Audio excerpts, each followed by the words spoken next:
ভাত, এই যে ডাল,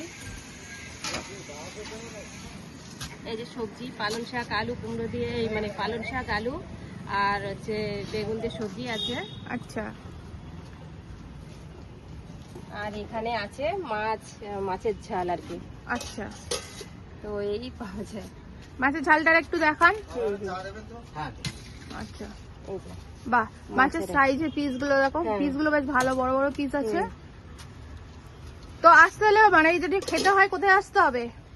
বিশ্ববাংলায় নামলে বিশ্ববাংলা থেকে উল্টোডাঙ্গার দিকে যেতে ফেয়ারফিল্ড মেরিওয়ার্ল্ড হোটেল আছে, হোটেলের হচ্ছে বাঁদিকে ঢুকে যেতে হবে। প্রথম গলির পর দ্বিতীয় গলিতে মানে একদম 197 স্ট্রিট নম্বরের গোড়ায় আর কি দোকানটা আছে। আচ্ছা, তো বন্ধুরা তোমরা তো জানো আমাদের কাঠের জালে রান্না হয়, চলো তোমাদেরকে একবার দেখাই আমার কোথায় চলো রান্না করা হয়।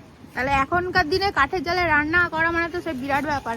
এখন তো এই মানে রীতিটা তো নেই, সবাই গ্যাসেই রান্না করে। তো এই দেখো আমাদের কাঠের জালে রান্না হয়। দেখো দেখো বন্ধুরা, কাঠের জালে রান্না হয়ে গেছে। এই সবে আগুন মানে দেখতে পাচ্ছ ধোঁয়া উঠছে, রান্না হয়েছে একদম। দেখো কাঠ ওখানে রাখা আছে। হ্যাঁ দেখো কাঠ, দেখো একদম ঘরোয়া রান্না, বলছি না একদম টেস্টি টেস্টি। কাঠের জালে রান্না মানে টেস্টি রান্না হয়, তো আমরা জানি। তোমরা আসো, এসে দেখো খাবার দাবার কেমন। আর তোমরা সবাই এইভাবে সবাই আমাকে সাপোর্ট করো, আমার বাবাকে আরো মানে ভালোবাসা দিও আর পাশে থেকো, তোমাদের কাছে আমার এই অনুরোধ রইল। বন্ধুরা আমি কিন্তু আবারও তোমাদেরকে বলছি, সবাই আসো পাপিয়াদির দোকানে, এসে দেখে যাও, খাবার দাবার খুবই ভালো, ভীষণ। আমরা কিন্তু চলে এসেছি পাপিয়া, তাই তো? পাপিয়াদির দোকানে। পাপিয়াদির দোকান কিন্তু প্রায় 9 থেকে 10 বছর ধরে চলছে এবং প্রচুর লোক হয়। তোমরাও আসো, লোকেশনটা তো দিদি বলেই দিল। আমার তো ভীষণ ভালো লাগলো, একদম ঘরোয়া খাবার দাবার পাওয়া যায়, কোনো অসুবিধা নেই। আসো, একদম হেলদিকর খাবার দাবার। কিন্তু আসতে হলে কোথায় আসতে হবে? নিউ টাউন ফেয়ারফিল্ড হোটেলের কাছে, ঠিক আছে? সবাই কিন্তু আসো, সব ভাইরাল লোকেদের কাছে অত যেও না, ভাইরাল ভাইরাল ভাইরাল করে অত দৌড়াও না। যারা নতুন উঠছে তাদেরকে তৈরি করো, তাদেরকেও ভাইরাল করো। সবাই শুধু ভাইরালের পেছনে দৌড়াও না। আমি সবার কাছে রিকোয়েস্ট করছি, যেসব ফুড ব্লগাররা আছে, আসো পাপিয়াদির দোকানে, এসে দেখে যাও, খাবার দাবার খেয়ে যাও, খুব ভালো লাগে।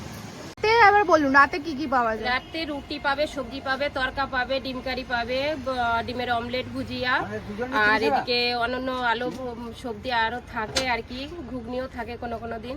আর সকালে টিফিনটা?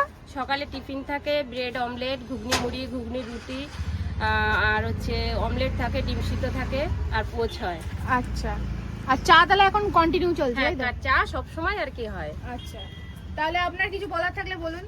তো বন্ধুরা সবাই আমার বাবার পাশে থেকো। আমি একটা জিনিসই চেয়েছি, আমার বাবাকে সবাই মানে যে কাজটা করে আর কি সবাই চিনুক জানুক আমার বাবাকে, ওই জন্যই আমি ভিডিওগুলো করি। তো ইদানিং কেন জানি না আমার ভালো লেগেছে যে আমি এই ভিডিও করলে আমার বাবা এতটা পরিশ্রম করে, এতটা কষ্ট করে, যে সারা পৃথিবীর লোক আমার বাবাকে চিনুক জানুক, এই জন্য আমি আরো বিশেষ করে ভিডিওটা করেছি।